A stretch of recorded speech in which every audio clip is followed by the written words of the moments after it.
ഇന്ന് രാവിലെ തന്നെ നമ്മൾ ബീച്ചിക്കാട്ടോ പോണത്.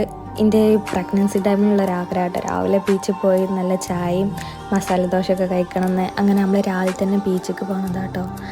അങ്ങനെ നമ്മൾ ബീച്ചിലെത്തി. നമ്മൾ ബീച്ച് വന്നാൽ സ്ഥിരം ചായ കുടിക്കുന്ന ഒരു ചായക്കട ഉണ്ട് കേട്ടോ അവിടെ.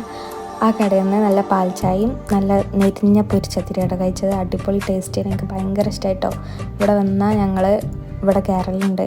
പിന്നെ നമ്മൾ കുറച്ച് നേരം ബീച്ചിലൊക്കെ ഇരുന്ന് ഫോട്ടോസൊക്കെ എടുത്ത് പിന്നെ നമ്മൾ വേറെ തട്ടുകടയിൽ നിന്ന് ഒരു കല്ലുമ്മക്കായി ഓർഡർ ആക്കിയിട്ടോ. പിന്നെ സിസ്റ്റർ ഉപ്പിച്ച് അവിടെ ഉപ്പിലിട്ട വാങ്ങാൻ പോയി കഴിഞ്ഞിട്ടോ.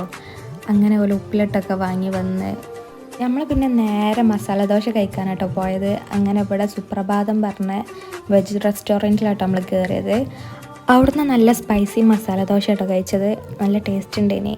അങ്ങനെ നമ്മൾ മസാല ദോശയൊക്കെ കഴിച്ച് നമ്മൾ തിരിച്ചു പോന്നിട്ടോ. അങ്ങനെ എൻ്റെ ഈ പ്രഗ്നൻസി ടൈമിൽ ആഗ്രഹം സാധിച്ചു. അപ്പോൾ ഇത്രയ്ക്കുള്ള വീഡിയോ ഇഷ്ടപ്പെട്ടാൽ സബ്സ്ക്രൈബ് ചെയ്യുക.